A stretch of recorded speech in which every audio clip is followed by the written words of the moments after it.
Alright, y'all, so this week's episode of Chasing Dallas was giving a little something. It was giving what it was giving. So let's give it what we got.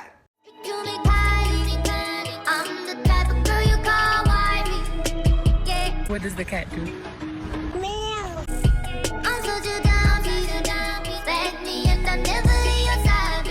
So this episode starts off with everybody heading to New Orleans, Louisiana. Now, Reese, you was like, I took the cheap route. I took a little $26 flight and a little $20 bus ride. Okay, baby, I wouldn't have told nobody about the bus ride. I would have left that part completely out. But if you wanted to be like frugal with your money and more cost efficient, baby, get you a 15-passenger van. Everybody ride the goddamn. It's only about 4 to 6 hours from Houston. And Houston only like 2 hours from Dallas. So, girl, it's not even that serious. No, ma'am. You could have took you a van and y'all could have all made it a road trip and got you some footage from inside. Girl, it's okay. It's all right, mama. But for the next trip, that's what you're going to have to do.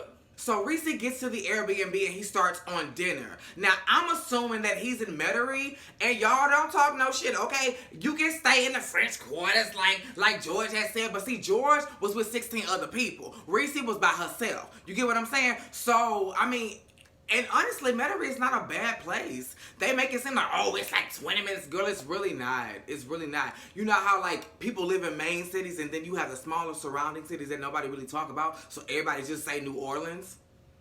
Same thing. Metairie is literally like a hop, skip, and a jump from Bourbon Street. Like, it is not that far. It's not that serious. So, remember how I said everybody was there? Well, Kane couldn't make it. Okay, apparently his Spirit flight failed on him. And I'm not saying Spirit flight like, oh, I would never, bitch, please. I got a membership with Spirit, okay? It takes me through, okay? All she require is gas money. What side-eyeing the fuck out of me is, bitch, okay, like, I can see if you was going to Hong Kong, if you was going to Beijing, if you was going to Rio de Janeiro, bitch, you was going 6 hours down the road, okay? If your flight got canceled, then, bitch, you could have got you a little rental, okay? That bitch would have found a way to get to that trip. That's all I'm gonna say. Okay, so before I get on the little powwow at Reese's house, let's talk about the fact that Womack had a bonnet on a wig. Like, listen, girl, Bitch, if you don't snatch that motherfucking toupee off and bring you some wig glue and place that shit back on when it's time to get rowdy and dowdy, like, why would you even get your wig messed up if you could just take her off? Like, I don't even understand. Like, why?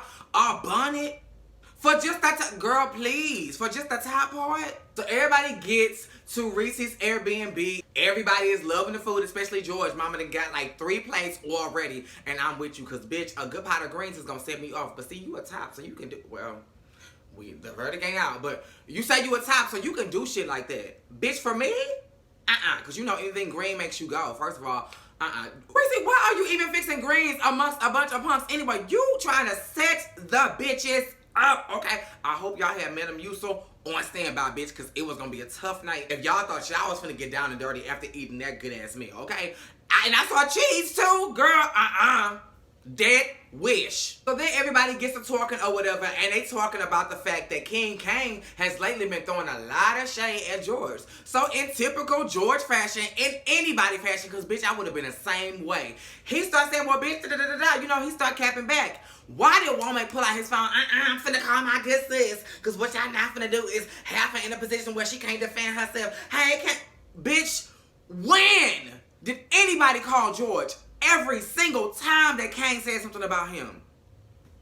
Nobody called George. Nobody let George know. Nobody gave George a chance to defend himself. So, bitch, fuck that. She ain't here, so she ain't here. So then they get to Bourbon Street or whatever. Everybody doing the damn thing. Listen, I'm pretty sure y'all got a hand grenade, because anybody that ever goes to Bourbon has to get a hand grenade. But the secret sauce is a motherfucking fishbowl. It is literally a small fishbowl. It's a red punch with a long straw, bitch. If you get that bitch and you can drink half of it, I can see why y'all didn't remember the rest of the night, because, bitch, I don't know what's in it. And I don't even think they tell you. You just go up to this little window, you ask for a fishbowl, and, bitch, your life is never the same. Girl, I don't know if they put crack in that shit or what, but it's potent. And then, of course, we say Georgie tonguing down somebody, like some light-skinned little Jezebel. I don't know who this is. Now, initially, I thought this was Antonio, but I was quickly corrected that it was Nat. But I don't know who that was. Y'all seem like y'all know each other, because if y'all don't, then, bitch, oh, I'm not gonna, I didn't say it. No, ma'am, I didn't. E-Money Van Zap, thank you. all I can say, mama. Thank you for seeing the light. Because, baby, you was down in the darkness all them other episodes because you wasn't seeing it. And I'm so glad you see it now and you just called it for what it is and we can move on. We're not going to even talk about what she was talking about because we're not going to talk about that. You notice I didn't talk about when they talked about it? Because, bitch, I'm over it. Over it. So the next day is the swamp tour. So you see Markel and Reese in the car. They're headed to the swamp tour, but everybody else is not.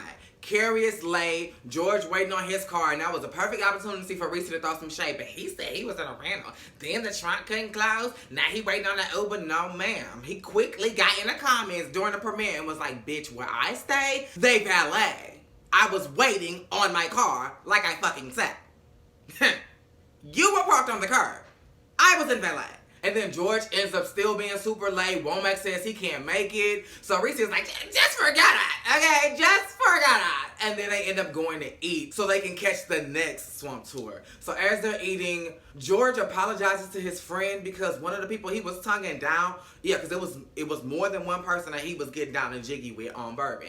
I think it was the fishbowl. I'm going to attribute it to the fishbowl, but then again, I just don't know how you operate when you out and you party in Dallas. So, bitch, we gonna say it was the fishbowl because we don't know.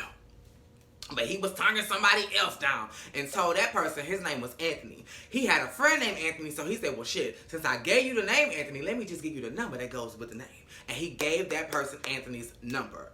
So that person was blowing up Anthony's phone thinking that person was George. So George the next day was like, I'm so sorry, girl. I don't know what happened because the night before either he had a hat on or his hair was black. But bitch, in this scene, it was blonde. I'm talking Amber Rose blonde. And I was like, oh. Like, it didn't hit me till it hit me. And I was just like, oh, okay. You know, it doesn't look horrible.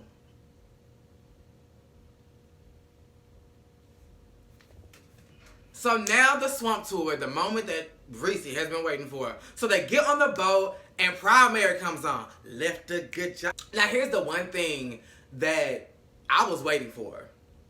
The choreography. Like, you on a boat full of queens and ain't nobody finna.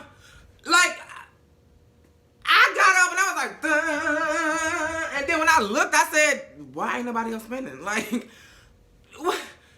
Y'all gay. It don't matter if you a top, if you a bottom, if you're feminine, if you're masculine. When certain songs come on, as a gay man, it is your duty to stand the fuck up and participate.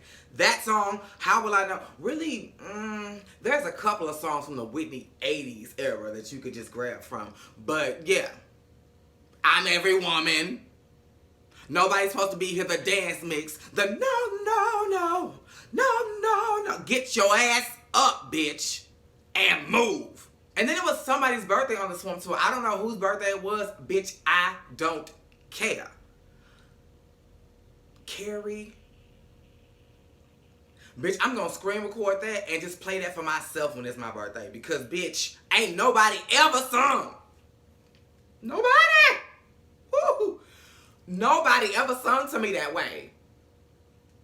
And no one ever will. But yes, they will, bitch, because I'm going to screen record that and I'm going to save it for me. It's my own personal swamp serenade, bitch, and I am going to bask in it. Bask in the afterglow. But yeah, y'all, that's what this episode was given. I didn't hate it, you know. I love the fact that it was minimal drama. I did want more, though. You know, a week off, I wanted more. And let me go back and look at the credits, because I didn't see the Justice Leagues and the special thank yous.